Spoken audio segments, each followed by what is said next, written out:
Hello again, everyone. This is Chris Scher, and that is Robert Harding, and this is the Citizen Sports Weekly for Thursday, May 19th, 2016. Ba-doom. Yes, we're going to do a little minor league baseball chat here, and we'll start off with a little, I guess you could say it's kind of lighthearted, right? Lighthearted story. I suppose. The Binghamton Mets of the Eastern League, that's a city that's about an hour and a half south of here.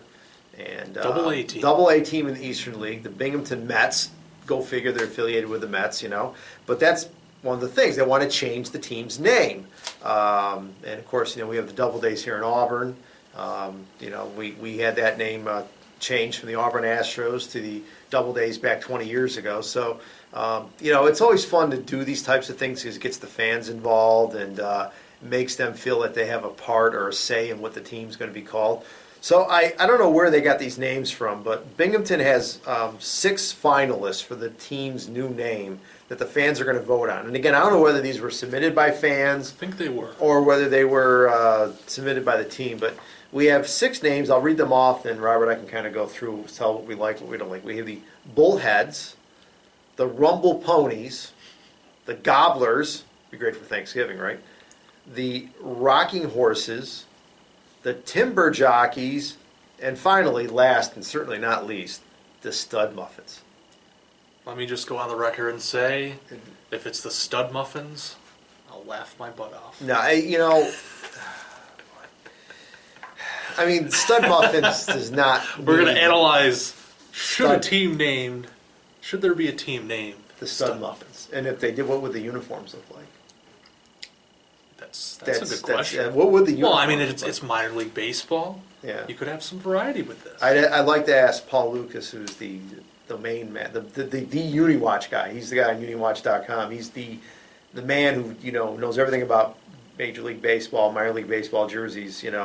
What would you do to design a jersey for a team called the Stud Muffins? So, my proposal is, who do the ladies love these days? Ryan Gosling, something like that. Photo of Gosling with a picture of a muffin.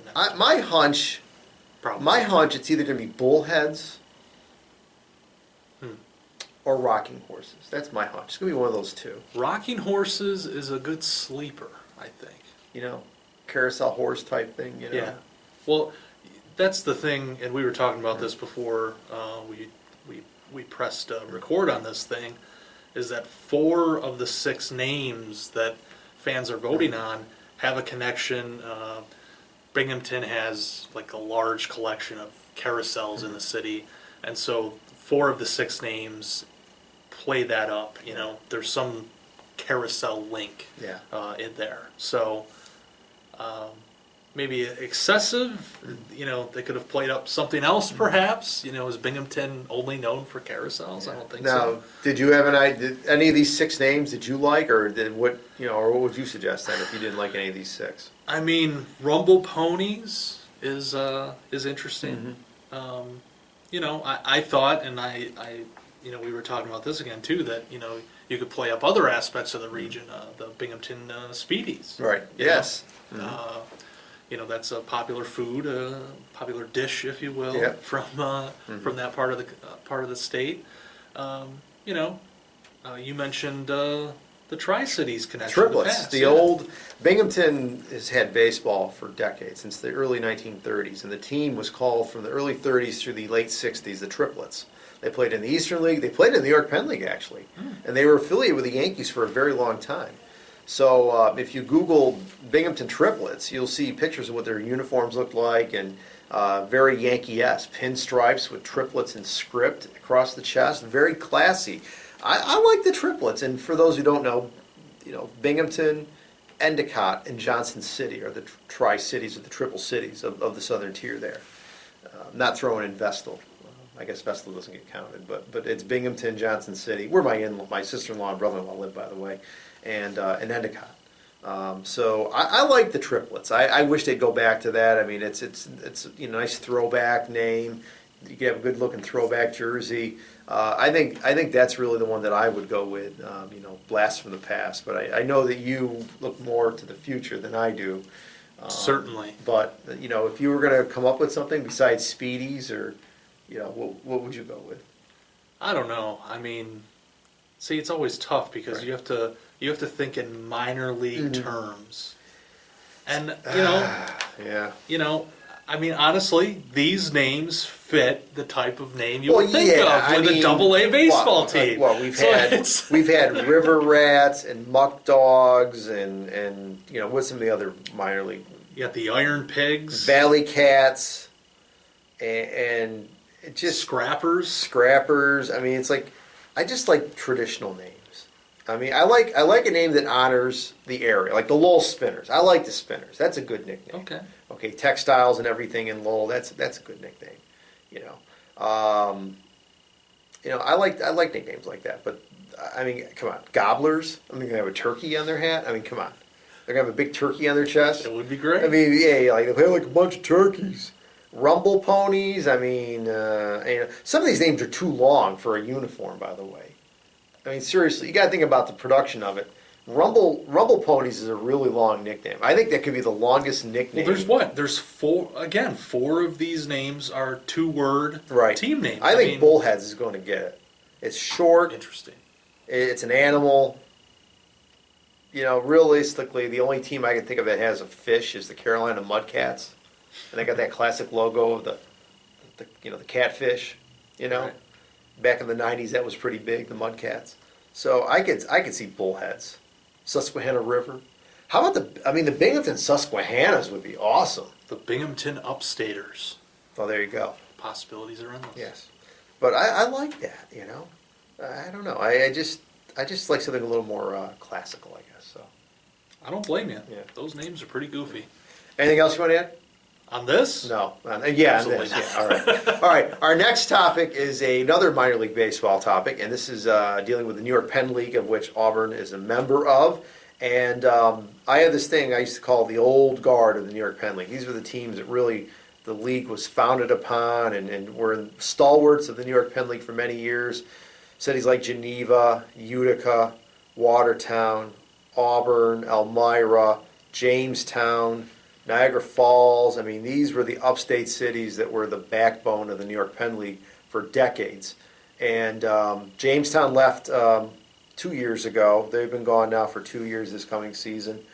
And Batavia, which has been on the market for a long time, there's been talk, unconfirmed rumors that the team is being sold and will be moving to an area called Waldorf, Maryland, which I believe is in the southern part of Maryland, south of D.C., and that they're going to be moving there in the 2017 season. If this rumor is true, realistically, this leaves Auburn as the last traditional New York-Penn League team.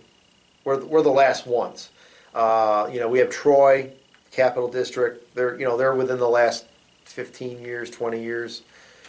Staten Island and Brooklyn, I've gone on ad infinitum about how the New York-Penn League should not be in New York City. It's too big a market. We have Major League Baseball there.